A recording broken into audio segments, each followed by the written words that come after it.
talk about. If you've been following anything in British politics, you will see that there's been many press statements and conferences and releases from various parties and organisations about the potential of the next government forming. So we're going to take a look at what exactly happened on Sunday, and we'll talk to some people. We've got loads of guests in. We actually have the leader of the Classical Liberals with us right now, Twisted. How's it going? Not bad, not bad. Very good to see you. We'll get to you shortly, but let's get a kind of recap of what's happened on Sunday.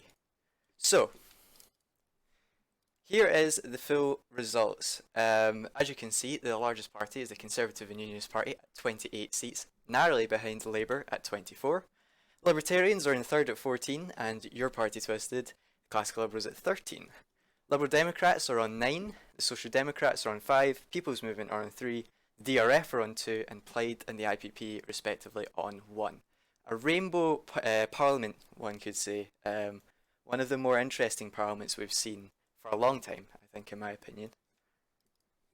We have the potential coalitions here, the so-called executive coalition between the Conservatives, Classical Liberals, Liberal Democrats, and the IPP in a confidence to supply agreement, and the Sunrise Plus coalition with Labour, Liberal Democrats, Classical Liberals, and the Social Democrat Party. Now, the reason we have you here, Twisted, is because, well, you're in both of these agreements, as you can see, Classical Liberals and Liberal Democrats in both executive forming governments. So, I guess we could go back to Sunday. Why do you think that, well, it's not that the voters have exactly trusted your party and the Liberal Democrats to form a government, but what they've done is this kind of outlook on Britain where no one has an outright majority, or no two parties have an outright majority like last term. Well, there's been a pivot away from the Conservatives. That's what's fundamentally happened. I mean, PR has changed the balance of power somewhat, but it hasn't changed the fundamental truth that there are two parties around which all governments revolve, the Conservatives and Labour. And what's happened is that support has pivoted away from the Conservatives to somewhat to Labour and somewhat to third parties. And that hasn't wiped out the Conservatives, but it has shifted the balance of power away from them. And when the balance of power shifts, it shifts towards the centre. And if you joined us on Sunday, you would have saw that Will Shakespeare, one of our co-hosts, said that you are the strongest person, or perhaps the most powerful person right now in the kind of makeup of Parliament. How difficult was it to negotiate these two deals? Not very at all. Both sides were very accommodating. I mean, we have an excellent relationship with the Labour Party. That's been built up through shared opposition in the last term. The Conservatives, on the other hand, have been very accommodating. All right. So yeah, your party and the other parties will be voting on these deals. What happens if, for example, the Liberal Democrats and the Classical Liberals vote for different uh, governments? Well, we have a long-standing relationship with the Liberal Democrats. We have a deep and special partnership, and we've agreed to take steps to ensure that doesn't happen. Effectively, whatever coalition we go into, we're going into together. Will you have time for that to kind of fix that? Yes. Yes, because we've deliberately left some time before the deadline so that we can agree which coalition we pick, if any. Oh, But that's true. broadly, as it stands, there won't be a scenario in which we try and go for Sunrise, for example, and the Lib Dems go for Executive Co, or vice versa. And what seems to be so interesting about this is that both parties, including the Confidence Supply, have 51 seats. So it's just about a majority, a working majority for sure for the executive coalition. Um, I guess the maths just worked out right. Is it fair to say that it was just chance, or was there a real reason that the public trusts the centre? Well, I mean, we've done well, the Liberal Democrats less so.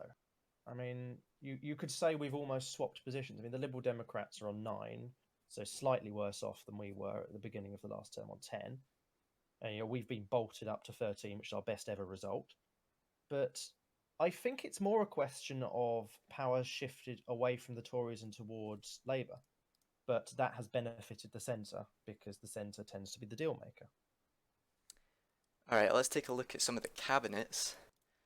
This is the reported, now obviously it could be subject to change, Sunrise Plus cabinet. Obviously, Secretary Salami would be in Prime Minister. I assume you would be in the Deputy Prime Minister, and the Liberal Democrats are in First Secretary of State. You can have a look at the cabinet there. So there are a couple of key points to talk about, I guess. One would be Chancellor. Social Democrat Party have been given Chancellor. What was the reason behind that? Well, firstly, this is a leaked agreement, and I can't comment on its veracity. However, if hypothetically the SDP were to be given Chancellor, then I would note that Saunders has an excellent record. He has worked very hard under the Welsh Liberal Alliance to deliver a good budget for Wales. And I think that he would be an excellent choice if hypothetically this cabinet makeup were to be accurate. Which we could, of course, speculate all night about whether this leak is legitimate or not. We're pretty sure, of course, as a part of Sky News, that this is roughly maybe I subject couldn't to. possibly comment. Couldn't possibly comment. And here is the cabinet makeup of the executive coalition that we understand. Obviously, the Conservatives being Prime Minister and the Classical Liberals as the second largest party in Deputy PM. Looking briefly at some of the interesting points. Chief Penguin to the Cabinet Office. Wow, what an appointment. I mean, Raimondo must be so pleased. We take penguin issues very seriously. Secretary of State for Defence goes to Liberal Democrats, according to this, and Foreign Affairs to the Conservatives. The Classical Liberals have had a pretty decent record on foreign affairs, one could argue. Was that a kind of red line for the Conservatives that you guys had to work through? Well, there weren't any red lines in the cabinet per se, and if we assume this leaked copy is accurate, then what I would say is that the Conservatives handled the Iran crisis very well. We did agree in the last term we would offer our unconditional support because when it comes to our national security, it's about red, white, and blue, not red versus blue. And we think they did very well. So if hypothetically this were an accurate cabinet, then I don't think it would be the worst thing in the world for them to carry on in foreign. Who did you vote for? Did you have a vote for which coalition you supported, or did you abstain? Yes, I did have a vote. Are you going to reveal it? It's exclusive to the to Sky Okay. News. We had two separate ratification votes and an instant runoff preference vote. I won't tell you what my preference is, but I will tell you I voted in favour of ratifying both agreements. Okay, that's fair enough. Okay, before we move any further, a couple of shout outs. Shout out to Zygarde for these amazing graphics, done so last minute. And also, if you didn't see the intro at the start from Sunday, we played it again, so shout out to the chatty show for that. Twisted, that was the first time you've seen that intro. Did you like it? I love it. That's why I played it again. It was very pretty. I love Pingu and the Liberal Democrats. Like, Yeah, Rip Ray. it's a bit kind of it's a bit odd, isn't it now? Yeah, I know, but I mean, I still love it, even if Ray isn't the leader anymore. I miss All him. right. I miss him so much. Oh yeah. I mean, who knows? The Liberal Democrats could merge with you guys at some point. You know, is that? Would you be arms open with that proposition? I would be cautiously in favour. I don't think it would just be a sort of instant magic simple merger. I'm not against it, but I don't think it would be as easy as certain people of a purple persuasion might think. So yes, looking at the actual agreements now, the Conservative Party did a press conference at 6 o'clock where they released the full agreement, or at least the full agreement as we understand it, and it goes into quite a lot of detail about the policies that you guys will be looking to put ahead if this deal is the one that is chosen by party membership, so on and so forth. We don't need to keep walking on eggshells here, but you negotiated a part of this deal. I'm sure a vast majority of it for the Classical Liberals side. It's difficult to kind of, we can't spend all day looking at each individual policy. That's up for the politicians to do. But broadly, is there anything here that you wish you could have got, or are upset that you saw, or, something that maybe you didn't particularly want to see through it in the Conservatives deal that you kind of had to? I would have liked to see more movement on votes at 16 and 17. However, I'm the MLA for West Belfast, so I understand what compromise is. Well, of course, because the Northern Ireland executive, I mean, you're basically bound by such. Yeah. So, you know, I get compromise, and I get that the Tories profoundly believe in votes to 18. I don't. You know, I don't believe that. I think they should stay at 16. But you don't get everything you want. It's a compromise.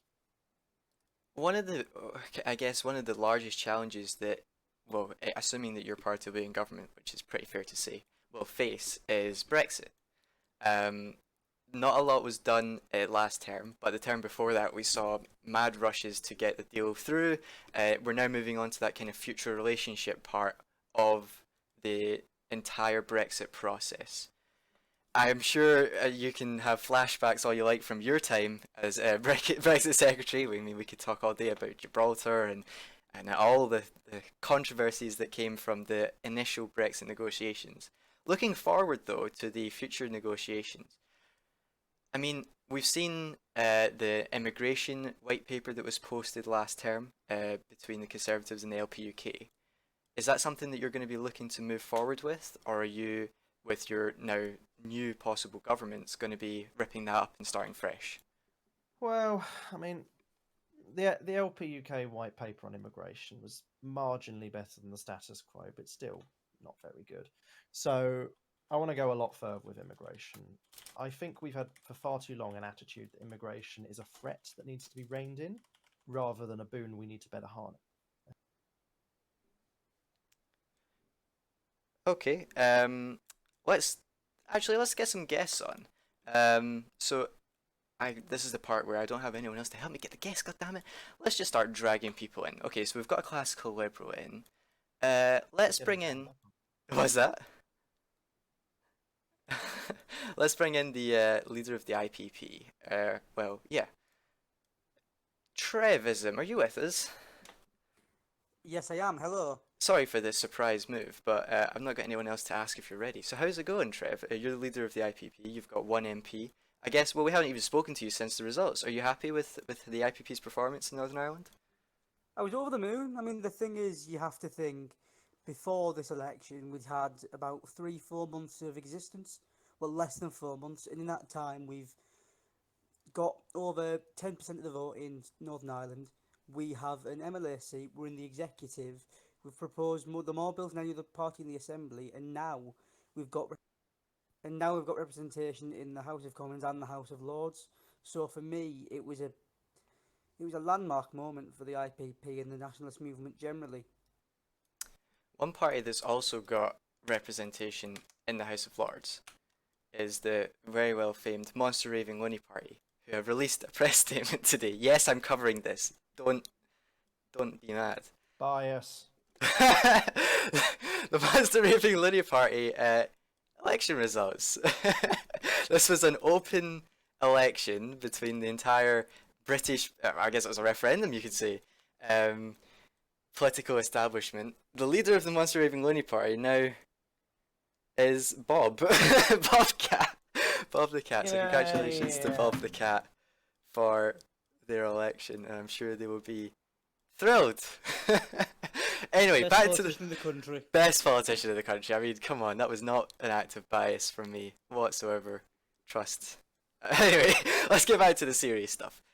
What time? Well, first of all, with the IPP, what led to your party not going to Sunrise, even for looks like an agreement? There's no agreement with Sunrise. It's only with the executive. What happened there? Well, we've been open for the entire process. Whoever comes to us, we'll talk to them. And to be fair to Sunrise, they did come to us at parties within Sunrise did come to us at varying points to discuss things and ask about things. But I feel like there was a very clear split between negotiations. There was before we split from the SDP and afterwards. Before we split from the SDP, all the talks were based upon Sunrise. We were pretty included. It was quite open. But then the minute that we split, I feel like the Conservatives were more willing to present a better deal and a more concrete deal for Northern Ireland. I mean, I have been fairly open throughout this entire process. The deal I want is the best deal for Northern Ireland. We have representation there. I'm not looking for anything for myself, no special interests, no power.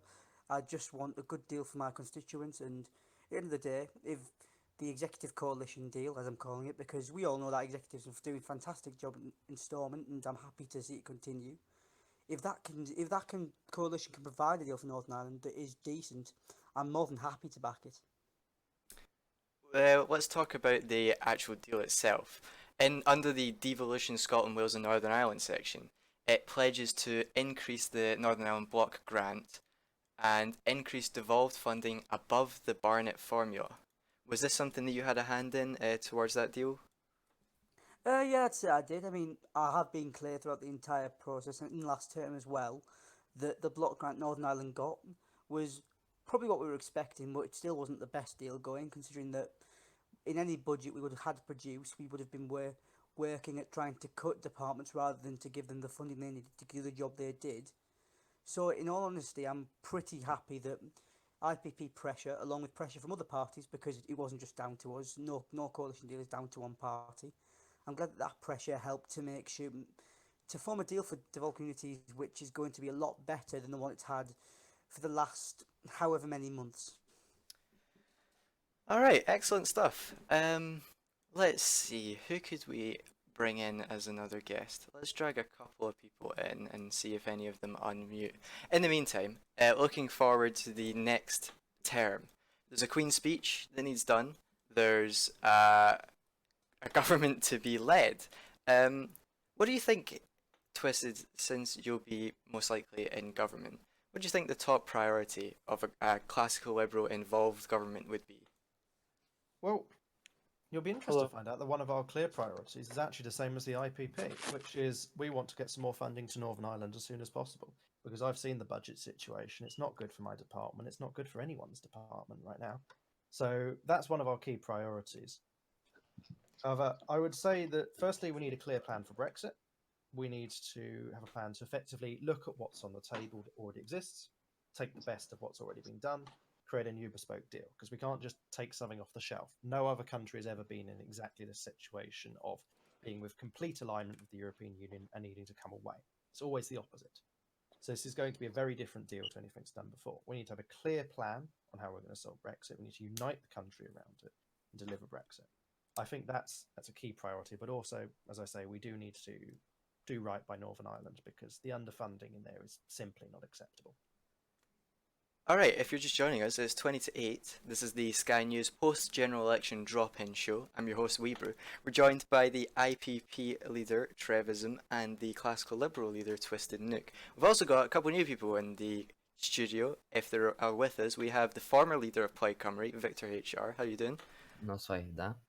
Yes, Wales. And we're also joined by SDP member now, a former Conservative member, Zukov236. How's it going? Hello. Yeah, I'm good. How about you? I'm good, thank you very much. Now, you didn't stand this election, did you? How are your Yeah. impressions of the results on Sunday? I mean, there's a lot of takeaways you can take from it. First is there was a swing from the Conservatives to Labour. It was a pretty marked swing. And I think that was obvious to anyone who watched the results. And then what you saw was independent grouping sort of like getting a lot more seats than they used to. So like the Democratic Reformist Front absolutely smashing it in London, topping the list vote in London, which is like amazing for an independent grouping. TPM outshone expectations. The SPP gained 5 or 6 seats, depending on whether you include the IPP. So I think it was a really good night for independent groupings. And finally, the Greens completely collapsed. I think those are the 3 main takeaways you can take from last night's results. Well, let's talk first of all generally about independent groupings.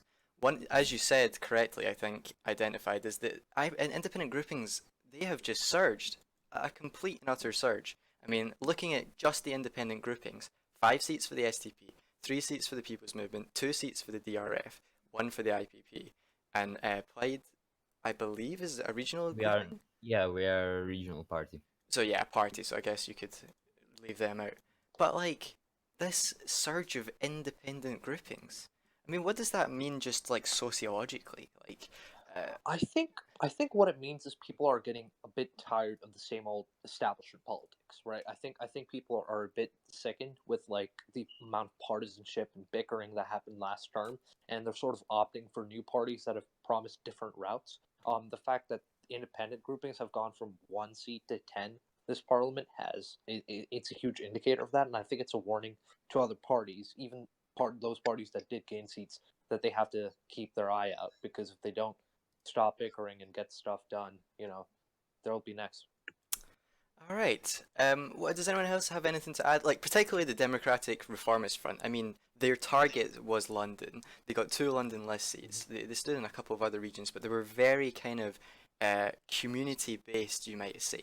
They took a region and they just went for it. Is there lessons to learn there? If anyone, Yeah, feel well, free to I interject. well, I think it's not so much a case that they targeted specific regions, that they knew the priorities they had, and they just happened to choose constituencies where that message would be best amplified. And I think that that's the message to be learnt. It's not so much pick a set region and stick to it. It's pick areas where you know that you can voice the views Yeah, you have, amplify them properly, and make sure that the constituents that you're going to be representing actually have the absolutely. ability to understand where you come from. Absolutely, and I think the fact that the DRF picked London and they completely just went straight into it, I think it shows a bit of an upswell, because in the past we haven't really seen Republican or like anti-monarchy parties like take off, and this is the first one that really has, and I think there's been an anti-monarchy groundswell sort of springing up in London in general, in urban areas, as Britain sort of globalizes and modernizes along with the rest of the world. And I think that's one of the consequences of that. And I think you'll see the DRF get more and more powerful, because even though we do have blocks that could eventually get a government, like they're really slim, 51 seats, 52 seats. Mm. So I do think this is a place, time where independent groupings like the DRF could have potentially much more influence than they had in the past. All right. We are also now Um, joined by the Deputy Leader of the Classical Liberals, Vishy Ting. How's it going, Vishy? Hello, I'm very good, thank you. How are you? I'm good. I won't give you the whole finest legal mind crap like on Sunday again. don't, don't need to repeat I myself. I, I, Everyone I, already I, knows I, that. I only need my ego straight like that every so often. All right. One of the parties to talk about is the Libertarian Party. Former government party now looks like they're going to be left in perhaps unofficial opposition from top to bottom. It is one of those things that you could spin many ways. Let's be honest. I mean, some of you here will say that this is a clear show that the far right is not to be tolerated, blah blah blah blah blah, and some will say that it's just what it is. You know, that this is how the maths works. Is there any broad message to take? I think that the message to take from this is that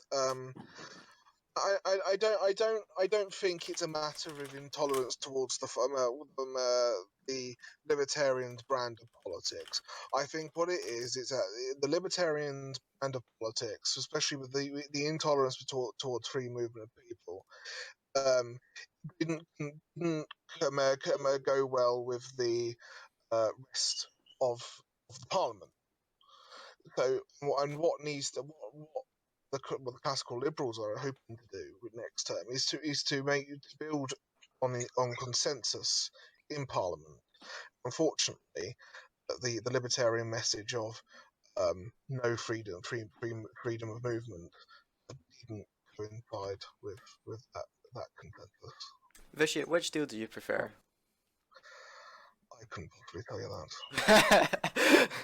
If if I could just butt in, I don't really have concrete evidence to support this, but my general idea for what happened was, it's interesting to see the Tories fall so much, but then the LPUK stand still, and I think the reason why is, the past elections the LPUK appeared more as a protest party. They appeared more like as a party for people who wanted to attack like the establishment, and I think a lot of right wing Tories who did wanted to vote for like a party of government didn't really see the LPUK doing that. And what the LPUK managed to do in the past term with the Tories, that I don't think that really benefited them, was basically say, hey, look, we can get our policies implemented and we can be a party of government. And I think that brought a lot of right wing Tories over. But on the other hand, I think a lot of sort of other types of LPUK voters, specifically LPUK voters who like may not have liked some aspects of like their hate speech legislation or other things, may have deserted the party in favor of more moderate parties. Although I don't have any evidence to substantiate that. I think that's what may have happened because that's the main way I can see how the Tories felt so much, but the LPUK didn't. If I'm honest, I'd have to disagree there. I think that you're making the point about the right-wing Tories being emboldened by the LPUK, but what I think that might have happened on the other hand is Blurple almost gave. If you think when the Libertarians formed, they formed as a shell of the former Conservative Party, the more right-wing economically elements of it, and they formed as that because they thought that the Conservatives were comprised of wets rather than the dries that they supposedly wanted. And so as a result, you think now it's 18 months on, and the LPUK have been in government with the Tories for 7 months. In that time, I think that the LPUK being with the Tories has almost got rid of that wet image. It's given them a more hardened image, and it's meant that this idea that the LPUK are a real alternative has almost been smashed because of the fact that the Conservatives have been in government with them, and they've virtually been seen as one of the same as a government by the British people. And as such, I think that the Conservative groundswell is likely to eat away at the LPUK in coming term. Do we suspect that the LPUK will drop next term? I guess it's difficult to tell so early in the. I mean, It is really difficult to tell. We have to see who's active this term. We have to see what the new rising forces in Parliament are. We have to see how stable the coming coalitions are. If the LPUK play their cards right, they can use unofficial opposition to sort of bump up their poll numbers. But we honestly have to see. They could play their cards wrong. We really don't know. I guess one of the kind of points that you mentioned there, Zukov, was the stability of these coalitions. I guess if I was just to be neutral for a second, which is difficult, I know, perhaps the most unstable one would be the one that's got 5 independent MPs in it, the Social Democrat Party. Zukov, would you agree with that analysis? You know what my answer is going to be, and that's a resounding no. I mean, I think. Look, the SDP's been through hard times, and we've come out of it. Look, the thing is, we've always beaten expectations. When people said in Hollywood that we wouldn't get a single seat, we beat all the expectations there and won. When people said we wouldn't last through the GE or something crazy like that, we managed to do it, and we got 5 seats. Right? We look forward to just keeping up that momentum throughout this coming term, and that we'll have to wait and see what this term brings. But I don't think the SDP are particularly prone any time to randomly collapsing like some people have suggested. Oh, I have to agree, at least in part, with Zukov there. I think yes, Sunrise is a little bit more risky. However, you don't take a little bit of risk. What your life's not amounting to much, is it? Yes, it is risky to go into coalition with 5 independent MPs.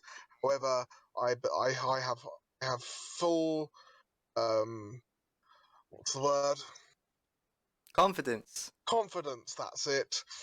I have full confidence that the SDP MPs will stick together and just keep on, because that's the kind of people they are.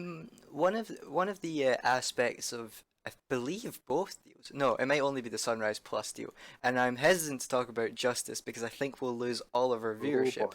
But under the Justice Law and Order section of the Sunrise Plus agreement, extend the right to vote for foreign nationals with permanent right of adobe or indefinite right leave to remain. Now, I assume that you had a little bit of opinion in this vitiate. Do you think this is a fair policy to be implementing? Well, if that policy is accurate and is what's on the final policy sheet, yes, I do believe that it is a fair policy. Don't forget, this is people that are living in the United Kingdom. They've not yet become British citizens. That doesn't mean that they pay their taxes and they are may as well be citizens. And if they live here and if they pay their tax, they should have the right to have a say on what happens in our society.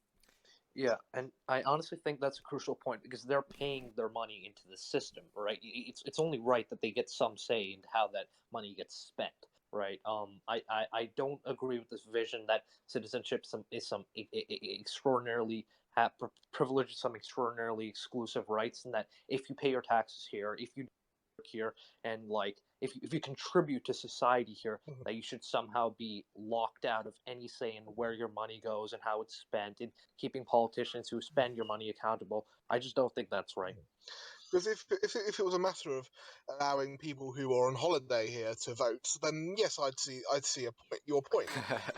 But not. This is people who are in the United Kingdom. They are living here. They are integrating into our society, and they are contributing financially to our public services. Okay, so talking about the other government, which is the Conservative Club, Liberal Democrat IPP with a competition supply deal. The according to this deal that was released by the Prime Minister and the press team, the Conservatives, Chancellor of the Exchequer goes to the Classical Liberals.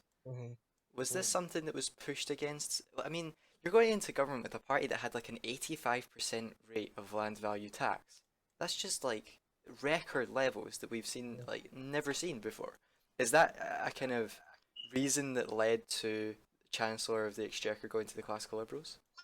Well, I'm not going to discuss what was said specifically in the negotiation. However, if this cabinet is accurate, then the Classical Liberals are ready to make the decisions that are in the best financial interests of the United Kingdom. Well, lovely jubbly. Let's do a little bit of a swapsy-doodles because I don't want to have too many clubs and too many SDPs. We'll say goodbye to Lord Grantham officiating. Thank you very much for joining us. And we'll say goodbye to Zukov. Thank you very much. We'll probably hear from you both again at some point, but thanks for joining us. And we will replace them, hopefully, if they're both around, we'll replace them with the new MP for London Central and list MP for somewhere for the Social Democrat Party, Putis Power. Start and Putis, how is it going? Hello. Well, it's going pretty good, I think. I'm good, thanks. I'm running low on coffee, but other than that, I'm good. Yeah, it must be a busy day in perhaps every party's press office today, and just HQ in general. So the deals are out. We're gonna keep pressing. Star, would you like to make public who you preferred over what? Well, I have in fact voted. I think that there are merits. Well, before I say how I voted, I think there are merits to both of the votes, both the deals as presented, and I think we were able to get a fair deal, and I think that's a real testament to our negotiating team and to the Conservatives for being so forgiving. Now, in the case of how I voted for Sunrise, but that is purely because I really can't stand any sort of prescription charge, and I think that considering they're in the agreement, I couldn't support any government with them in. Well, we got one out of the three clubs. We got one. You did get one. All right, so prescription charges, and there are various other policies we could talk about for But that ages. said, I abstained on the executive coalition deal. So you didn't actively vote against it? I didn't vote against it. Right. I didn't actively vote against it. That's fair enough. Okay. Putis, SDP. We've talked quite extensively on Sunday and today about the rise of the SDP. Yeah. Why do you think though? Why do you think the voters voted for the SDP? We talked about how great it is, and oh look, the SDP are up. But why? Why do you think people are turning to the Social Democrats? I think part of it was we provided two things. We provided stable, sensible, progressive alternative, but we also provided a sort of not like hardline populism or anything, but like a anti-establishment vote, kind of like what the Libertarians did before they joined the Tories and went latched a bit more Thatcherite. Well, it is about about 4 minutes to 8. If you're just joining us, this is the Sky News post general election drop-in show. The results are on your screen right now. I am Weebru. And by the way, to all the people in the studio, if you have meetings to go to or whatever, feel free to pop out at any time. We're not keeping you forever, don't worry. We are joined by the IPP leader, Trevism, the MP for Central London, Classical Liberals Star, or well, Charlotte Star, I believe. We have SDP member Putis Power and former Plaid leader Victor HR. Okay, that was a big mouthful. So we talked about the SDP, we talked about the Libertarian Party, but the major party in this could be the first Labour Prime Minister in over 3 years. Secretary Salami's Labour Party are up to 24 seats. Now, I guess this question is an open question to anyone. Why do you think Labour have gained this election? I think it's mainly due to the simply being the main opposition party last term. They had a very, very good second half of the term where a lot of people, controversial and uncontroversial, came to the Labour Party and became an active presence. My only worry is that groundswell of support was very sudden and almost artificial in the way it sprung up. I feel like that over the course of a term, that rise could be very easily depleted, and it's particularly if a Sunrise coalition forms, which is unstable, which is wrought by defections and policy disagreements. I could quite easily see it unravel and see the vote share of Labour decreasing over the term. I wouldn't call the swell artificial. That suggests like I don't know. It suggests like the people voted the wrong way, or they Russian just got bots. swayed. Yes, that way. I mean, come on, mate. The people made their choice. It's you can't say that they made the wrong choice. I mean, I know. I'm not saying they made the wrong choice. I'm Never saying said that I didn't say they made the wrong choice. I didn't say that I was making the point that Labour have gained, but at the same time, I think that this idea that Labour have gone from being nothing to something all of a sudden is artificial in itself. They've done well this election. It's not as if, but they did okay last election. It's not as if this has been something that's come from nowhere. This is a natural progression which I feel has been backed up by members who will be forced to the peripheries this term. Because if you think this is presented to the rest of the panel. When you think of Labour members in the last 6 months or so who have sprung up, where would you say they come from? Left of the party or right of the party? Left.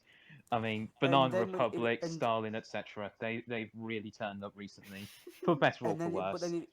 And you think of Sunrise, when you think of the Classical Liberals, you think centre right. You think fairly centrist and centre left, the Lib Dems and the SDP. So if you think there's a lot of hard left members who've pushed for that rise in support, and because of the fact they're going to be the coalition where they're going to be constrained by the centre in terms of the policies they will enact, I could quite easily see the rebellions which sprung up in the Grand Coalition resurfacing and it becoming very, very ugly. And then it's very easy when you have internal factional splits for the parties in question to decrease in vote share. We saw overall a swing for 4.8% from Conservatives to Labour generally across the country. So I think everyone's points there are definitely valid. We'll wait and see what happens to the Labour Party and all parties as the term starts. Okay, let's play a little bit of a fun game. So Victor Victor, you are involved in neither. You're not even an MP anymore, unfortunately. Yep. Your party voted for the budget last term. That is correct. That is correct. Yes, whether people like it or not. If you had to, Fair enough. If you had to join any other party right now, which party would it be and why? Good question. If there was like big disagreement implied and I had to leave, well, I have to look at it from the perspective in Wales. I definitely wouldn't join Labour because of their 16 years of power in Wales and what they've done to Wales. I wouldn't join the Lib Dems. Of course, I wouldn't join the Tories and the LPUK. Maybe I would have joined the Lib Dems, but since their coalition with the Tories, that's definitely off the table. And since the SDP is also supporting the Tory Liberal government in Wales, I also wouldn't join the SDP. I think. Fair enough. Yeah, I think we have very good relations with the IPP. I definitely agree with Trev and his party. I also agree on a lot of things with the Democratic Reformers Front. They could also be on the table. I mean, their only policies are really republicanism and federalism. So it's not really that hard to It's agree going with to be them. interesting to see how the DRF form, because they're going to have to come up with some more policies if they want. I mean, yeah. Well, naturally they will have to, you know, make some other policies other than republicanism and federalism, because that's just how politics works. So we'll see which factions in the DRF sprout out. All right, that is very interesting. Let's go through the whole party, the whole people on the studio right now, because I think why not? Putis, you get kicked out of the SDP for whatever reason. I mean, I think we all know what Probably it would for be. me. I mean, before the Twitter got went bust, it would have been for Twitter. So you have to join another party, hypothetically. Who would it be and why? I mean, technically, I'm an independent grouping, so Okay, I could so just yeah. go as an independent. I But mean, if also I'm going to go independent groupings, independent, yeah. I'd probably not the TPM, because I think I'd stay there for about 5 days before they booted me out, because we don't get along. Greens dead.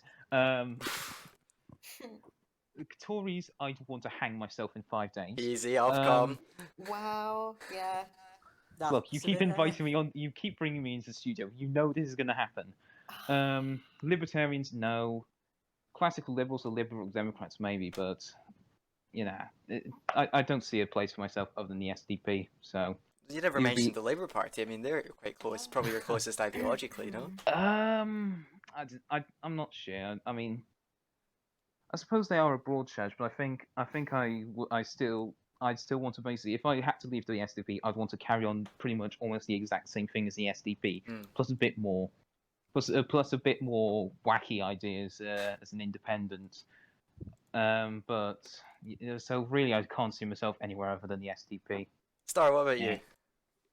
Well, I've already gone through the experience. You had that choice, yeah. That I wasn't. did have that choice. I mean, So- This question does not apply to Star, basically. Well, if you had the Well, choice again, though, yeah. you can rule out two parties: Classical Liberals and most likely the Conservative Party. Well, I wouldn't be so hasty to rule out the Conservative Party if it came to pass that I had to leave the Classical Liberals and the Tories would have me back, then I would go. But I'd probably want to go to somewhere like the SDP if they're still around, though. If they're still around. Well, You make it sound like we're That's about a to necessary disintegrate in 5 caveat, seconds. considering how many independent groups form, dissolve, etc. Probably the Lib Dems. I have a good friendship with Jelly Cow, even though he's ideologically quite different to me. And I think I could fit in that party, and I was considering going to that party instead of the Clibs initially. So I think for me, it definitely would be the Liberal Democrats. And in that sense, I'm very much pro a merger, because I think that our sort of ideologies are very compatible, and I think that it would be good for the country to have a strong liberal vote that can rival both the Conservatives and Labour for number 10. Well, And a unified liberal force has already been tried out in Wales. The Classical Liberals and the Liberal Democrats, of course, are united in Wales, and they're working pretty well so far. Exactly. what about yourself, Trev? well, the thing is, you've got to think about it. If you look at Clyde, of course. if you look at my views, I'm an Irish Republican. I'm of the centre.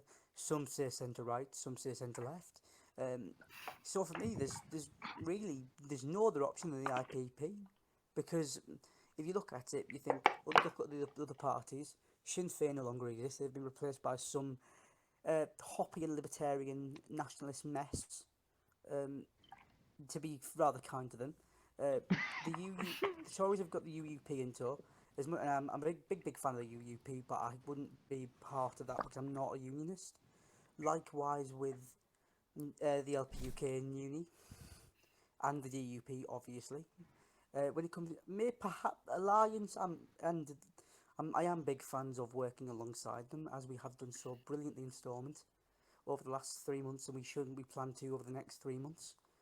But I still wouldn't join them, because I think the thing is, as much as I agree with them in the centre ground of British politics, of Northern Irish politics, I still believe that the only true option for me is the Irish Parliamentary Party. And so we can I can come up with hypotheses all day, but it's not going to change the fact that my home is the IPP and that's where it's going to stay. How lovely. All right. So, the politician answers. It's Uh, like you hear a question and you don't even think to answer it. You just you say, did this, "Oh, Aiden. my You're all God." politicians here. Don't I chat still back. I mean, You're an No, MP. I gave you an honest answer. Ah, you're all fine. You I did told you great. Killed it with I Trev. hate everyone, and I join either the IPP or the DRF, or Anyway. I mean, I don't know. Maybe I found the Greens. You know, Oh, interesting. before I was we could- we implied. could- Is this proposal? I mean, You know, before we could not too replace many people know Greens. this, but before I was implied, I was in the Independent Socialists with SPQR, and then in the Greens for a short time before I went into Plied. So maybe, you know. All right, let's say goodbye to everyone, actually, for the moment. We will Aw. probably speak to you back in a minute, Bye-bye. but we have someone more Bye. important than you who is going to have the floor. So, joining me now, hopefully everything's working okay, is the current, perhaps still, we'll wait and see, Prime Minister, Eels Madge. How are you doing, Eels? Before you say that, yes, I am still Prime Minister. I am Prime Minister until the Queen invites me to her palace. Very And true, very true. I resign. Although, and I'm sure you'll be hoping not to do that, there are two deals on the table. Why do you think that members of the Classical Liberals and members of the Liberal Democrats should back the deal with the Conservatives over the deal with the Labour Party? For a start, I think that the Conservative deal, I mean, I have not seen the Sunrise deal, of course, but the Conservative deal and the Conservative Party always provide more stability than the Labour Party has in recent times. We are, I think, more ideologically aligned to liberalism than the current left-wing trend in the Labour Party is right now. I think that, of course, hard compromise had to be made on both sides, but I think that if a favourable deal is reached for the Sunrise bloc, then I'm not sure how loyal the Labour backbenchers will have to be about implementing it, because they've gone quite radical in recent years, and we're prepared to moderate. You spoke on Sunday with us that the Conservative Party was a strong party that voters could be confident in. However, Yes, the press got a hold of your document before you guys we released it. released the document. I believe the press had copies of the document before. That's why we saw the Telegraph, for example, releasing the cabinet before there was the press conference at 6 o'clock. Is there I a can't problem? confirm that. Okay, fair enough. That's fine. But I mean, the Telegraph posted a cabinet before you guys did, so they must have got a hold of it before you guys released it. Well, presumably.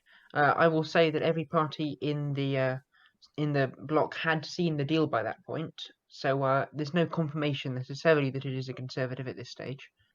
But if it is a Conservative, then I'm sure it's just one rogue member and is not representative of the way that Conservatives act. So, talking about the election as a whole, two blocks that are being kind of talked about the most, the Executive Coalition and Sunrise Plus, are both at 51 seats. Yes. Labour Party has increased their vote against the Conservative Party. We just talked about that. The swing of, I can't even remember, it's like 3.4% or something along those lines. You're still the largest party, but you've dropped a couple seats to Labour. You've dropped a seat to the Liberal Democrats in first past the post. Is there a kind of knee-jerk reaction to the government with the LPUK and a kind of pushback against that? I'm sure there is. I'm aware that a lot of the country did see our government, which is technically still the government actually, as quite radical. And as such, then the Conservatives are taking steps to appear more moderate, because we are, at our heart, a moderate and pragmatic party. Now, we have been in government apart from 4 months where the Liberals were in power, we've been in government for 2.5 years now. So I don't think it's too surprising that some people are starting to look for other options. But I'm sure that if Sunrise does pass, then after this term, then they'll realise why they voted Conservative in the first place, and will continue to back us. One of the things we spoke to Twistednuke about was the fact that under the deal that you guys have published, the Chancellor of the Exchequer position goes to the Classical Liberals. Was that a choice that the Conservatives wanted to make because of your record last budget? Yes, it was. Well, not because of our record necessarily, but our proposal was to give the Classical Liberals the Exchequer. We realised that in coalition government, then power has to be shared. And quite honestly, Toastin Russian came to me and he said, after this budget deal is passed, that I'm not sure that he'd want to lead another budget negotiations. And I have confidence that there are members of the Classical Liberals that would serve well as Chancellor. Good to hear. Well, I guess again, talking about Twisted Nuke's question, it's the same question I'll ask to you. The kind of priority looking forward to next term. What would the Conservative Party's priority legislatively be next term? Well, I did listen to Twisted Nuke's response, and I agree with him on many issues. I think we need to sort out Brexit, and I think that that's a strong priority. I think that we did very well in our last budget with funding projects and funding the devolved nations, but we need to go further. When we leave the EU and end the implementation period, then EU funding will cease for special projects. Now, I think that it should be a priority of this government to pick up on that, like we're doing in Northern Ireland, and like we're doing with Wales and Scotland, and of course funding projects across England. I think that we need to maintain a sustainable NHS in terms to come by making sure that it's well funded and making sure that it's properly staffed. I think we need to increase the police on the streets. I think we need to reform our justice policy to be more compassionate. And this we have all achieved in this new Conservative, Classical Liberal, Liberal Democrat coalition. So one of the things in the agreement between the executive government, or whatever the name will end up being, is talking about Brexit, is remaining a member of Erasmus. Now, there have been some the Telegraph released another part of the agreement talking about how this was against everything that happened last term. They talked about the immigration white paper being ripped up. Do you take those points seriously? Do you think that next term with the Conservatives, Classical Liberals and Liberal Democrats, you'll be ripping up the past white paper on immigration? I do agree that hard compromises had to be made when making this, and there are some compromises that we have made that, quite honestly, we would not be doing if the Conservatives were governing alone. If we were governing alone, we'd implement our manifesto. However, we realised that sometimes that is not possible, and remaining, for example, part of Erasmus is acceptable to the Conservatives, even if it is not preferable. I may also say that this goes the other way. There were things that we did last term that the LPUK had priority. They said that it was their priority, and we implemented it despite our better judgment. Now, seeing as I am still technically bound by collective cabinet authority, I don't want to speak too much more on that matter. But I think what this is more a reaction to who we have to work with than any change in Conservative policies. Was it just a maths thing, or was there any other reason why the Libertarian Party was not first to be forming government with? I guess it's probably how the other parties view the LPUK. Yes, it was a coalition. It was a combination of factors. I very much enjoyed the last government, and I got the chance to lead a government that implemented many long-term policies of the Conservative Party, and I'm very proud of that. And I loved working with them. However, there were some things that frustrated me about it that I thought would be better done working with the Classical Liberals and indeed the Liberal Democrats. Adding to that, that when I approached the Libertarian Party and the Deputy Prime Minister, as we do, we're still on close terms and we're still in government, they said that they would like to work with the Classical Liberals. I approached the Classical Liberals and they said that in theory they would like to work with the Libertarian Party. However, they thought that while this deal may pass the party, it would have no chance against Sunrise. I'm a pragmatist at heart, and I want to negotiate not just a deal that I like, but a deal that will realistically be implemented and govern our country. With the Liberal Democrats, we've always been friends with them, and I am very glad that for the first time in about 3 years, we have finally got the chance to make a deal with them. Yes, that whole kind of issue with the Libertarian Party extends to the devolved governments as well. I mean, in Scotland there was a long period of negotiation where parties like the STP and Liberal Democrats were kind of half ruling out working with the LPUK, and it seems to be something of a kind of commonality between the centrist parties. I can't comment on how the classical liberals view other party relationships.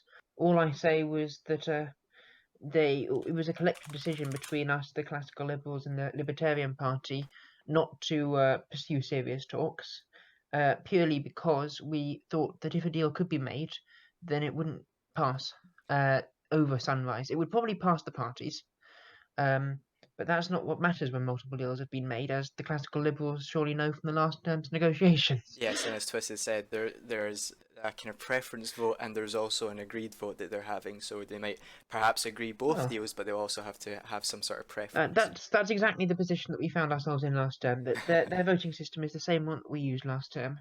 We accepted both the classical liberal deal and the Libertarian Party deal. Now, Leafy has told me that we accepted with the same margin, which was not 100%, but he hasn't told me any more detail on that.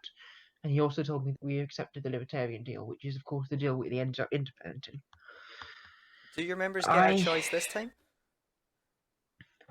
Our members have seen the deal, and I have had a very positive response from the party about the deal that they've seen.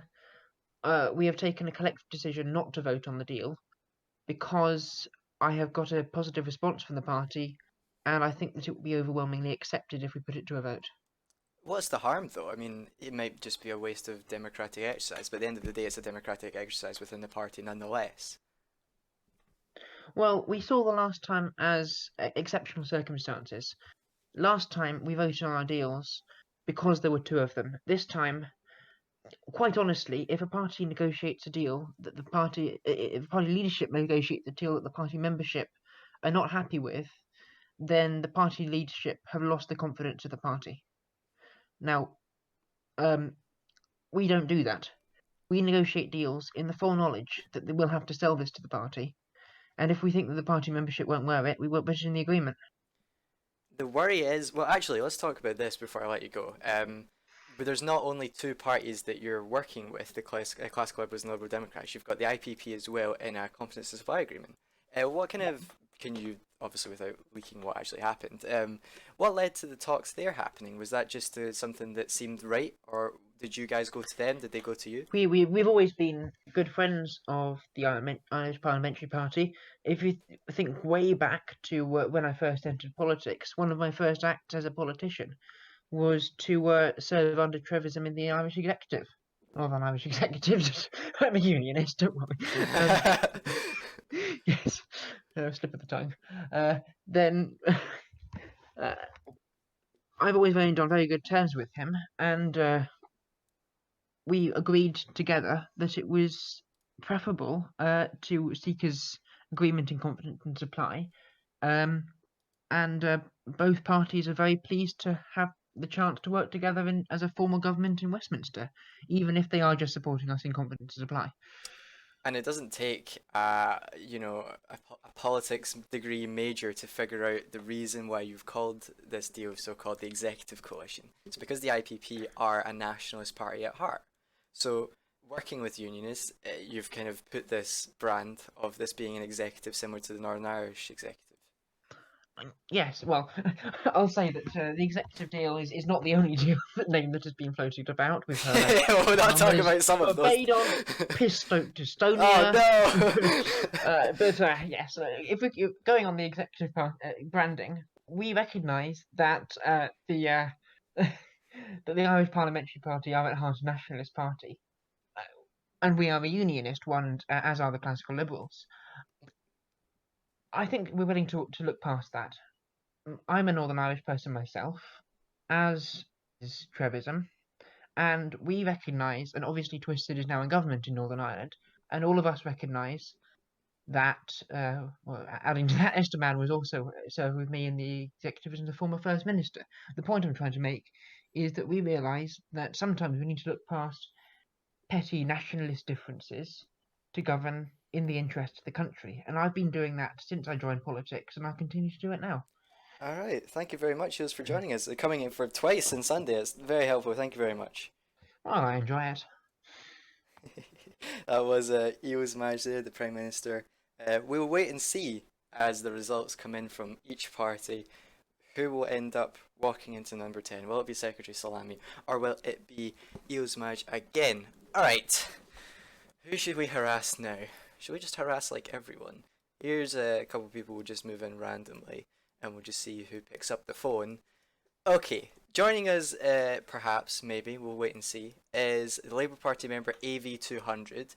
We're back with Victor, and we also have the Liberal Democrat, former caretaker leader, now just, I guess, executive member, Willem. We've also got the Classical Liberal member, Reese, and probably we'll have JW input us later. We'll see. But just so everyone is familiar with everyone's voices. Reese, how's it going, first of all? Not too bad, not too bad. What did you make there of the Prime Minister's interview? It wasn't absolutely terrible. But then again, I'm pessimistic about everything. I agree with some of what he said. It is true that the Tories have been in government for a long time now. They've got their nice bit of practice. And I was, for the most part, actually a fan of the last budget. So you're a Classical Liberal member. You've had a vote that's been given to you, whether you Yes. support both deals and whether you prefer one to the other. Are you going to reveal, first of all? Do you support both deals? Let's start with that. That's an easy question. So I've not voted yet. Ooh. So yeah, I'm currently going through and making up my mind. I've got some tallies to do and things to draw up, but both of them are very comprehensive, very well thought out. From what I've read thus far, and I don't particularly dislike anything in any of them. Of course, there's always things I naturally disagree with on each, but both are well written agreements, and both teams, or well, all the teams, have worked very hard, it would seem. Well, with the Liberal Democrats, you will also have a vote. In fact, you'll probably be voting on it right now. What one do you prefer, if you'd like to reveal that? I've just voted. Alright. And for the sake of both agreements, I won't announce which one I chose, because both of them are very good, in my opinion. And I mean, it's cheesy to say, I know, but I really do believe. And I've been, as a negotiator, I've been with both negotiations, so I'm very happy with both. So you guys have had your vote up, I assume. The Liberal Democrats are notoriously have many anti-Tory members. You know, your leaders right now are Dylan and Chatty Show, but you've got someone who ran against them, Jellycow, for example. You've got members like Red Wolf, or the returning members like Jake Xbox. These are all pretty much guaranteed to vote against the Conservatives deal. Is that a worry for you, or are you just going to wait to see what happens after this result, and whatever happens, happens? I'm gonna wait. I'm not going to chit chat about that. I mean, I mean, I'll see. I'm very curious about the results. We'll get them on Friday, and I'm looking forward to it. And again, with the Liberal Democrats, you guys could both approve both deals. Your party could approve both deals. You don't need to approve one, disapprove the other, etc., etc. So I'm sure we'll wait and see. Probably, I don't know, when does the deal close, actually? When does your vote close? Do you know? It'll close Friday. Well, it's quite a short voting time, but yes, the vote will close. Most likely, all the votes will close on Friday, just in case there's, as Twisted said, it needs to be another kind of vote, whether it's preference or whether it's whatever. Alright, who else is with us here? AV200 of the Labour Party. How's it going, AV? Pretty good. Can you guys hear me? Yes, just about, as the Discord server starts to lag a little bit. So, Secretary Salami is Prime Minister, possibly. Is that something that excites the Labour Party? That was what I was going to say.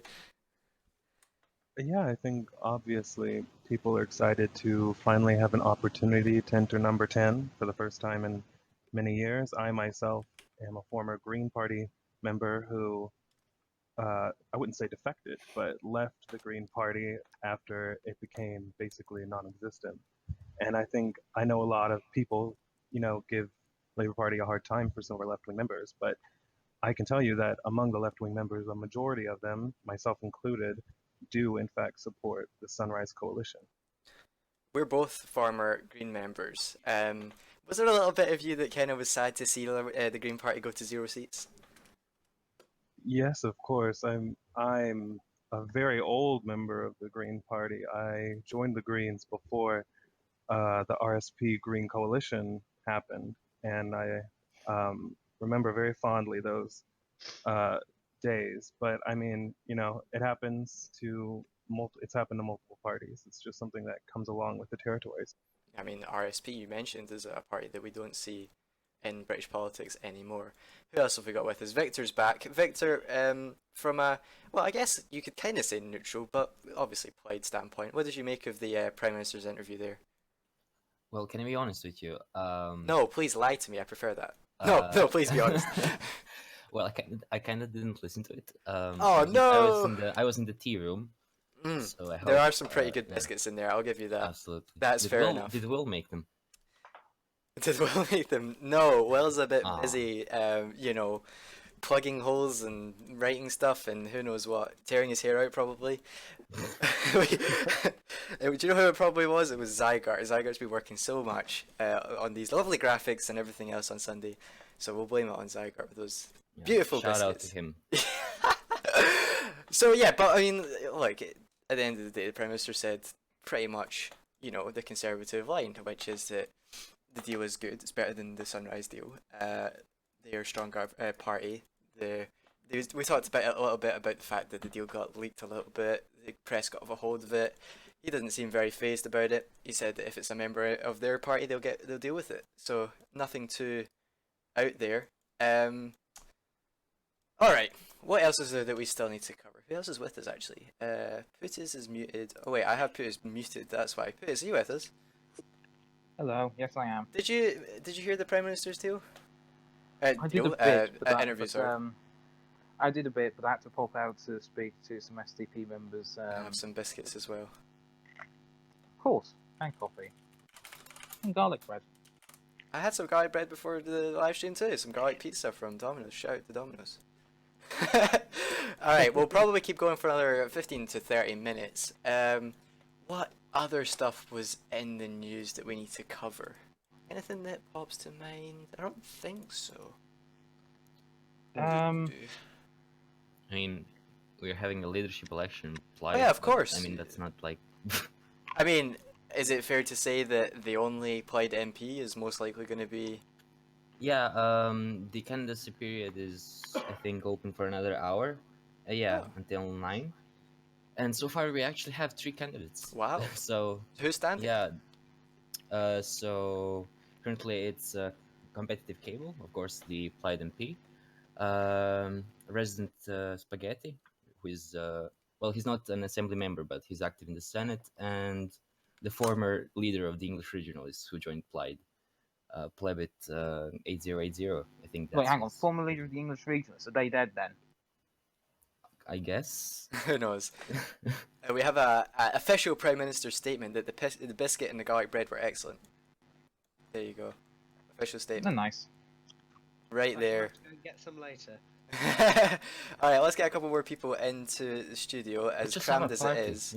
Yeah, let's have. Who cares? We're down to the last like 15 to half an hour anyway, so who cares? Joining us with AV of the Labour Party, Reese of the Classical Liberals, Putis of the SDP, Victor of the Plaid Cymru, William of the Liberal Democrats, is Jellycow from the Liberal Democrats, and Star, who was with us earlier, of the Classical Liberals. Jelly, how's it going? It's good, how are you? I'm very good, thank you very much. Did you catch any of the Prime Minister's interview? I didn't. I've actually just ran into the elevator from eating dinner. He was in the tea room with me. I caught it. I was still in the studio at the time. Oh, wait, what? We didn't kick you out? Well, I was still in the building. Oh, you're having some of those biscuits and garlic bread as well? Why don't actually like garlic bread that much? The biscuits. Oh. Well, what did you make of it? Was delicious. Well, I found what Eels said quite interesting in the context of being around during the last time the Tories were forming coalitions, and particularly how the membership had a vote in that instance. I do find it kind of odd that they wouldn't have a choice this time round, and the fact that there's been a leak I do kind of lean towards the interpretation that it was Conservatives. They're looking at a lot of their legacy from last term being dismantled, and stuff like freedom of movement last time was a complete and utter red line. There was no way that freedom of movement could have gotten through the party last time, and that's why one of the key reasons why we voted for coalition with the Libertarians. So in that sense, I think there's definitely an undercurrent of the party that is quite disgruntled with this deal as it is. Well, If I could jump, of course, AV of the Liberal Party. I was also here for the Prime Minister's statement, and I was really struck by how, he downplayed the effect the Libertarians had on government. I think without the Libertarians, we might be looking at another conservative government, in all honesty. I mean, it's just true that the Libertarians are a poison pill for most of the other parties in the Commons. And I think at this point, the Tory membership probably understand that, and that's why they were so eager to work with the Liberal Democrats and the Classical Liberals. I don't think that that's true necessarily. They're not really a poison pill. I I mean, don't- Freed can be a little argumentative in the House, social shills, but I mean, not, if we look at their he's not- policies, though, if we look at their policies, Yeah, the I- Libertarians pushed for the most destructive policies for the government. I think that's without. They actually didn't. A lot of the Gregfest legislation was made in the Conservative Party and was originally decided within Conservative leadership. I think it's quite simple. The Conservatives want to cling on to power, and they're just pivoting from Yeah, pretty the much. Libertarians, who might be their closest ideological allies, towards somebody else. Yeah. And I think there are members in the party who are quite disgruntled about that, and I think that's why the deal leaked. Well, we shouldn't Yeah, speak and I for think that might members be- of the party when they're not here. Yeah. But yes, We Anya, shouldn't who was speak going? for I did the party preface when they it with, couldn't I vote think. on their deal, but What? we'll never know their real Precisely, opinion they're on it. not even. What was that? Sorry, AV. I was just agreeing with what Jelly was saying, that they're not, the membership isn't even getting a vote. And I mean, I think that shows to the weakness of the Conservative Party right now. I wouldn't Yeah, say it's they weakness can't afford to have actually. any dissent, because if they Uh, have any dissent and they can't get the deal, bam, Tories out of government. I think they So already really, had it's dissent. I would hope that the deal is solid enough that most Conservatives would approve of it. I did negotiate quite a big chunk of it, considering we didn't have any leadership for the first 2 days of the coalition forming period. But I don't think there's any. The big thing for me was freedom of movement and immigration. And that the policy we've got at the moment is the big reason why I'm personally not supporting the executive coalition. But I wonder if it's going to be the same for a lot of other Conservatives. Like I do appreciate that the Conservatives is seen as a big concession, for any immigration stuff like that. But I wonder how much that is going to be upsetting for a lot of Tories. So, Jelly, you had a vote. Just as I'm going to press, just as I pressed Willem. How did you vote? I voted for Sunrise. And did you vote against the Conservative one, or did you vote for it as well? In the interest of making sure Sunrise would pass, I voted against the executive coalition, but My that's not to say guy. I don't support it. I love how we're I do all the think it's- exclusives. I do think it's a solid deal, and I did enjoy negotiating with the Tories, which was very surprising. In much the for same me. way a lion enjoys eating a wounded gazelle. It's no, I went in. I didn't expect very much. I think we all know of my animosity towards the Conservative Party. Ooh. Oh, yes. Oh, technical What happened? difficulties. Some probably. What happened? Did the shelving unit fall on him or something? We had trouble with the door, as it turns out. Oh, don't you start. Anyway, we're slowly winding down. We're gonna reduce the amount of people in the studio a little bit. Well, So- bye. I'm probably going to be chucked out. Yeah, we're gonna say For Ofcom correct. Say thank you to Let's see who gets snapped. Yours fixed. Tutis, and we'll also say goodbye to Star as well, and we'll say hello to Inferno Plato, the former press secretary of the Conservative Party, former Prime Minister as well. Yes, Inferno Plato, how's it going? It's going alright, thanks. So we haven't heard from you for a while, actually. I think the last time I heard from you was the Liberal Alliance collapse drop-in show. God, that was back in the day.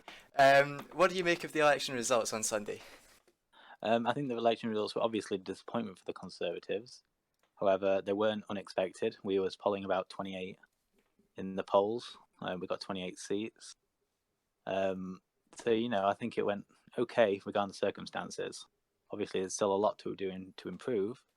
I think the Conservatives going forward will improve. Now, one of the things that we spoke about in this group chat was the fact that the Conservative membership did not get a vote, or have not been given a vote on this deal. Where do you come at it? At what point of view do you come at this decision? I think it just makes sense, really. When there's only one coalition agreement, almost negotiated, then there's really no need for a vote. As the Prime Minister said earlier, the Conservative leadership go in negotiating to ensure that the party membership will accept it. You don't come away with a deal that the party won't accept. And I think that's the fairest way to look at it. Is it also a fact that there was no other option? You know, if you Conservatives want to remain in government, the other option was to not be a governing party. I mean, I think that is one aspect. I think the only reason we really voted on it last time was because we had two agreements the leadership and the party were happy with, so really it was just a matter of preference. You know, voting on our agreements is not a normal thing, and this really was just a matter of preference. All right. So the Labour Party gained seats against you. We talked about the swing, about 3%. From your point of view, you know, we've heard the talk about Labour Party maybe picking up some of the Liberal Democrat vote. Definitely picked up some of the Green vote. That's for sure. But they also picked up some of the Conservative vote. Why do you think that some Conservative members switched from Tory to Labour? Well, I would say that regardless of you know, policies and whatnot, sometimes parties do need a kick up the bum, so to speak, and sometimes it really is just a matter of ensuring accountability as well. Nobody wants a one-party state, and I do think that, you know, if you vote Labour, you know, sometimes the Conservatives will be looking at that and thinking, huh, I need to chase after your vote. What can I give you? So, you know, every now and again it is rational to vote Labour or another party in order to get a party to get the Conservatives or any other party to notice you. So, if you were to say to one of those members who want to be noticed, you know, probably some of the things they'll be talking about were Gregfest policies that they disagreed with. Stuff like votes at 16, stuff like prescription charges and such. How do you get people like that back on board so the next election they vote Conservative again? Well, I would point out that a vast majority of the Gregfest reforms, so to speak, were supported on a cross-party basis. You know, the Classical Liberals, Labour Party, Liberal Democrats, etc., they also made amendments to the Gregfest bills. The Conservatives and the Libertarians accepted those amendments, and those bills are passed. They've reached royal assent. Some, like the so-called tear gas bill, that was voted in favour of by the Classical Liberal Deputy Leader, for example. So I would point out that many of the Gregfest reforms aren't simply, you know, divisive and whatnot. They do have cross-party support in some areas. And what I would say to members of the public who almost are sceptical of the prescription charge and whatnot, the graduate tax, we would say, okay, we hear you, and therefore we are willing to compromise with you. We won't be doing, you know, full-on prescription charges. We're going to tinker those. The retroactive part of the graduate tax, that was dropped in the coalition agreement we reached. You know, things like that. We're working with other parties. We're talking with the public. And finally, before we go back to the open studio, there are two parties who really are kingsmakers here, the Liberal Democrats and the Classical Liberals. You've got an undecided Classical Liberal in the studio with you right now. So, Rhys, so what would you say to people like Rhys who haven't decided whether they support Sunrise or whether they support the executive? What would you say to those guys to get them on board? Well, first of all, I would say about Sunrise that it's a very unstable coalition at its core. The SDP, for example, they had 6 seats. Now they're reduced to 5. Who knows how much that's going to reduce in the future? You've seen what happened with the Grand Coalition with Labour. They have many internal spats. If if I've looked at the Sunrise Agreement, the leaked copy, I can imagine that many Labour Party members are not happy with it, and therefore they will work to undermine the agreement, whether it's backbench revolts and whatnot. So I do think Sunrise is fundamentally unstable, and therefore there is a risk that it will collapse early. That is the risk you have when you go with Sunrise.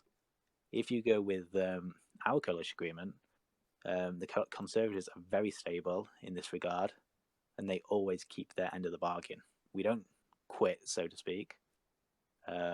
We keep our side of the bargain, and therefore, if you vote for our agreement, you will see the policies which are in the document passed, and you can trust the Conservatives to deliver on that.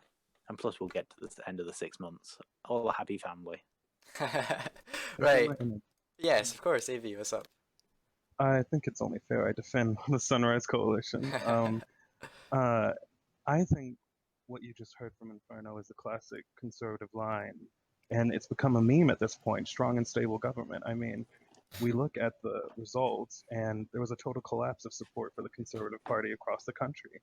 I mean, we look at the coalition. The coalition is made of a left-wing party, a center-right-wing party, the Conservatives, who knows where they're going to be at the end of the term, and supported by supply and confidence of the Irish Parliamentary Party.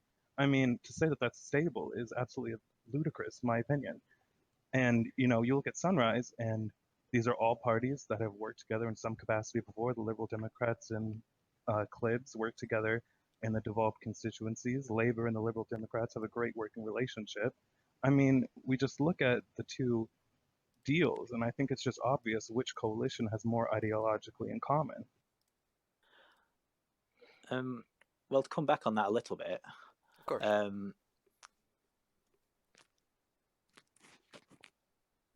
Hello. Hello. Oh, hello. Yes, you were saying. Sorry to come back. To come back on that, I would point out in the devolved assemblies, the Conservatives and Liberal Democrats, the Welsh Liberal Alliance, they're working together in Wales. In Scotland, we're working for us. I believe with the Lib Dems in Competence and Supply. I'm not sure. In the executive, we're working with the Classical Liberals or the Lib Dems. So we have had a history of working with these parties and working with them well. And to say that we're pulling out the same tired line, I must point out that it's a tired old line maybe, but it's one which is accurate and reflects the truth. Lovely stuff. All right. Sorry, who was Jelly? It's Jelly. Hey, if I might just come in to talk on this issue of stability. I actually find it really quite a boring argument. I don't think it's fair to say that any coalition is inherently unstable, because the coalition is formed by majority consensus, unless you're in the Tory party. But generally, it's the only issue you're going to find are rowdy backbenchers, and that's going to happen no matter what. It happened in GroKo with both parties, not just Labour. It just so happened that Labour had a bit of a bigger contingent, and I don't think it's fair to say that anything similar to GroKo would happen with Sunrise Plus, because Labour backbenchers especially, I like to know that a lot of their policy is being considered in Sunrise Plus. I personally support quite a bit of it. I know that several Liberal Democrats do as well, and I imagine that a lot of Classical Liberals do as well, because we're very similar in terms of social policy, especially social policy. Yeah. And we all know the alternative to Sunrise Plus is probably so we're acting under the impression that Sunrise Plus collapses and falls apart, whatever, right? They know the alternative to that would be probably something to do with the Conservatives. And perhaps I'm underestimating this, but I do think that Labour backbenchers would really rather not see the Tories in power for another term. So we actually have a interview that's come out from the Times with the current Deputy Prime Minister Friedmanite. I just wanted to jump to the last question that my good friend Count Brandenburg asked, which was the message to your former coalition partners. Here's what Fried had to say. My message to the Conservative leader is you turn if you want to, but the LP UK aren't for turning. I would urge my former coalition partners to not abandon the principles of the right wing and to remember the voters up and down the country who voted for Conservatives for lower taxes and responsible economic governance. My Conservative colleagues have sold out too much to the Liberal Alliance, which nearly brought this country to the brink.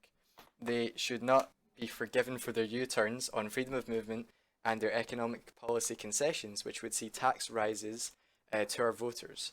We are ready to represent you and work across the House to promote our agenda, and we hold the incoming government to account. The LP UK will be the voice for the right-wing voters who want lower taxes and responsible economics, and will be seeking to be the voice for the disgruntled Conservative voters. What do you make of that, Inferno Plato? No. I think that's Friedmanite being his very usual self. I would point out that the Conservatives, by going, are looking out for the best interests of the country. We must not forget the chaos of previous Labour government who implemented radical left-wing policies that hurt our economy, and by doing our utmost to concede on on Liberal policies and whatnot, that just shows our willingness to ensure that Labour are kept out of power. We do not support their wealth tax. We're huge nationalisations, for example. We don't support theirs of GEXII and whatnot. Those would be, and by going to coalition and compromising on some of our policies, we are ultimately doing the best thing for the country. All right, let's bring a couple more people and we'll say goodbye to a couple more people. Actually, we'll let you go if you'd like, Inferno Plato. I know you've been busy boy with the coalition negotiations, so thanks for joining us. Okay, thank you. Am I just able to quickly make a point on that statement? Of course. This is Reese of the Classical Liberals. The answer is no, and no. He's talking about how Sunrise will raise taxes, certainly the Liberals at least. We're flat out against VAT. I mean, I campaign strongly to end what I burden as the knowledge tax with a VAT on books. His belief that for some reason we want to increase taxes is simply wrong. I mean, if we look at the budget, the Conservatives are the one, and even before the budget, the Conservatives are the ones who implemented a sickness tax across this country. I mean, it's absolutely LVT. Exactly. Well, how are you going to afford 80% things if you've got an 85% rate of LVT? Surely you'd have to increase taxes to account for a reduction in LVT. Is that not just economics? I mean, you can't go back if we look at the budget, they had a 0% capital gains tax. I mean, they're leaving money on the table for the people of. That's a very interesting point. What they've done, what the Conservatives did in their budget was they essentially left the highest with paying no tax and made everyone else pay it, and that's wrong. Right. It's flat out wrong. Well, that was the press secretary, former press secretary, and former Conservative leader, former Prime Minister Inferno Plato, and it was also a little snippet from the Deputy Prime Minister's interview with the Times. All right, we're kind of just winding down here. We've got we could go on forever, but I don't know if if anyone wants that. So let's kind of go back to general terms again. We've spoken about taxation, we've spoken about economics a little bit there. We spoke earlier about many other policies like Brexit. Talking generally again and kind of winding down. Look, there's a big change happening in British politics, whether it be the continuation of a Conservative government, but with the addition of 2 new parties, in fact 3 if you include the IPP, or it's a completely new Prime Minister, whether it's Secretary Salami, and with the Labour Party. So, I guess it's just like, what are you most looking forward to? Let's just go down the room. What are you most looking forward to in this coming term? Is there a specific bill that jumps to your mind that you want to repeal? Is there a specific aspect of policy that you get in particular want to tackle? What is most exciting for you coming up in this term? Let's start with Willem of the Liberal Democrats, if you've got anything. As former Shadow Secretary for Education and former teacher, I am most looking forward to the educational parts of the governments, whether it may be Sunrise, whether it may be the executive coalition. I'm looking forward to that. And also how we're going to tackle things like Brexit. And as someone who has lived in the Netherlands for a short time, I'd like to correct and say that it's officially Erasmus because it's a Dutch person. Erasmus, I totally botched that. So I'm feeling a little bit obligated to say that. But yeah. Who have we got? Zukov, what is the Hey. most exciting thing that it comes to you in this upcoming term, whether it be a bill that you'd want to tackle or a particular policy area that you'd want to look at? Oh, absolutely. One of the key areas I see is the last parliament was really hostile to the idea of freedom of movement, right? Like immigration reform, any sort of like opening up of like our tolerance towards migrants, etc. And they have their own views. I have my own views. We can respect each other. We can respect each other well on that. But I think that this parliament is much more open to the idea of freedom of movement and like expanding migration. And I think it's a reflection of the will of the British people to expand freedom of movement. And I'm looking forward to passing bills and passing legislation regarding that. I think it's a crucial area of our economic policy. I think it extends to our healthcare, how many nurses we have, how well our NHS functions. I think immigration really touches a lot of things, and I think that because this parliament's much more open to immigration, that we can get a lot of stuff done on that area. The Guardian has obtained the briefing upon a Sunrise Plus coalition, and under the immigration section, this is not news, but under the immigration section, first bullet point: retain free movement of people with the European Economic Area. Straight away, that's the first point on immigration. Is that, let's talk about that. So we had a single market referendum where the British public voted to leave the single market. One of the core aspects of the single market is free movement of people. Would you say, Zukov, that this is a betrayal of the vote to leave the single market? Well, no. Look, let's think about this. Let's think about it from this point. The single market was about a lot of things. It was about how we could set our own trading routes. It was about a huge multitude of things. One of those things was about immigration, I admit, but we have to understand that it was still a relatively close referendum, and the single market is about a lot of things. It's not just about immigration. And I think the fact that the fact that the people have just elected just a couple days ago a majority of this parliament in favor of freedom of movement, I think that's a sign that ideas are changing regarding freedom of movement. I think a lot of younger people and I think a lot of people have seen really the benefits of immigration. I think they've voted in a parliament that's a majority in favor of freedom of movement, and I think that's something that can't be taken away. All right, Victor. Then moving up the studio, what for you is the number one and most exciting thing coming out this next term? I assume it will be something to do with Wales. Oh well, of course. Well, I'll be moving to the Senate and the House of Lords. This term, I'm really looking forward to the Devolution Commission, and we'll be looking towards putting forward another Wales bill and getting another devolution settlement for Wales, and also abolishing the Barnett formula, of course. Devolution Commission. No results for that on the Conservative Classical Liberal Democrat deal. Let me check the Sunrise deal. Control F. Well, yeah, because the commission is from last term. Are they looking to complete it though this term? Yeah, because the Conservatives have been known to be, I don't know, what's their policy on that? Well, looking at both agreements very, very briefly, I don't see a mention of the Devolution Commission. I would assume if the Conservatives were in government again, I think it's fair to assume that would continue. It's up in the air whether that would not for the Sunrise Plus deal. Yeah, I would wager that because of the IPP doing confidence and supply, they would have to do it at a faster rate than I guess they would like to. But that's just my hunch. We'll have to wait and see. Reese of the Classical Liberals, what about you? The most exciting thing coming this term for you? Well, I'm very much looking forward to certainly seeing if we can get the Classical Liberals Blue New Deal through. As we may remember on the campaign trail, I made a national speech about how infatuated I was with its being a possibility. I see it as something that's certainly brilliant for small businesses and medium-sized businesses up and down the country that are related to fisheries.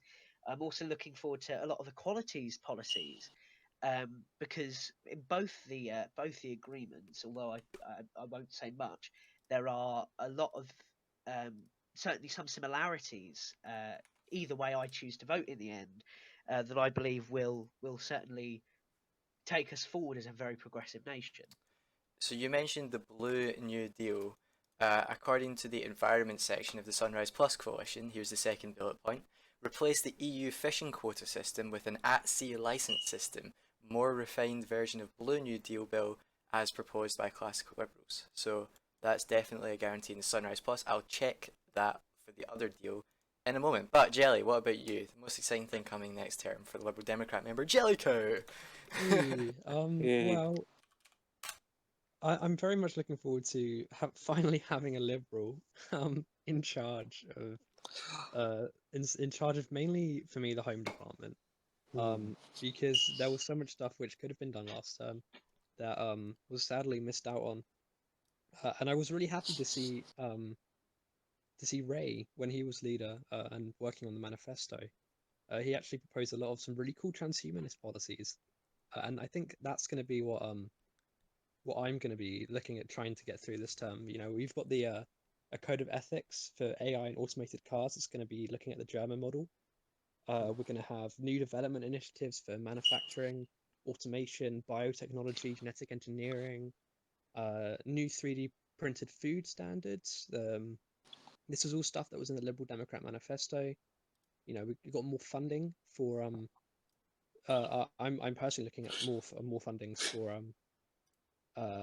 research on 3D printed limbs in the NHS, and for kind of increasing the range of things that we could look at using stem cell research for.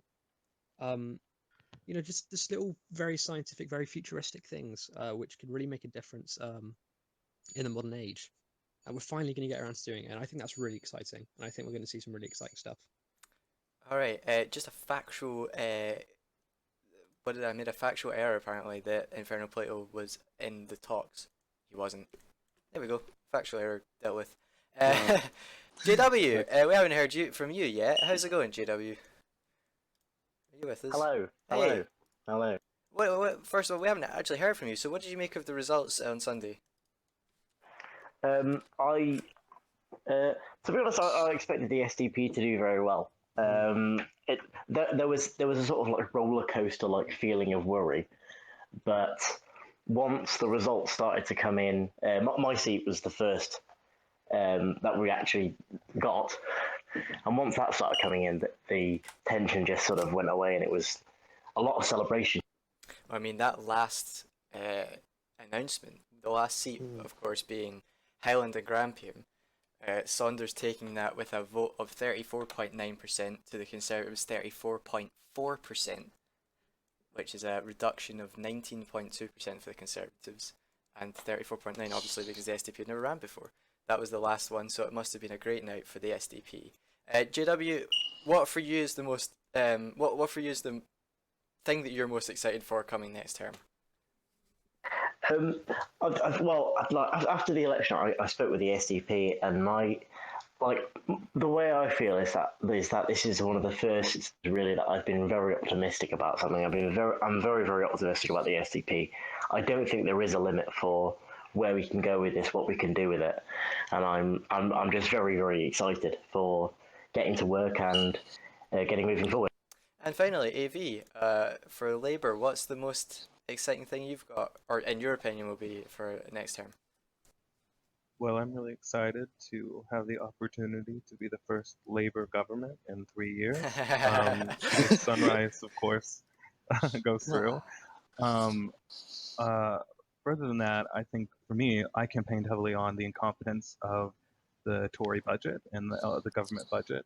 And I'm really excited to be able to deliver a progressive budget for the people of this country that doesn't have to be rewritten because we forgot to fund the NHS.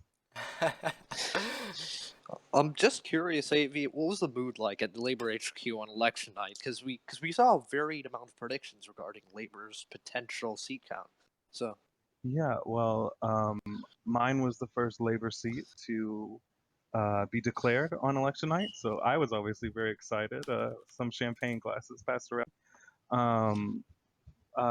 Well, I think most Labour, the beginning of the night, we saw some, less fortunate outcomes where, we thought we'd pick up seats. But, and of course, we saw the Prime Minister saying that they would have a majority government. But as the night went on, we saw that, we did make gains. We picked up 7 seats. The Tories lost 7 seats.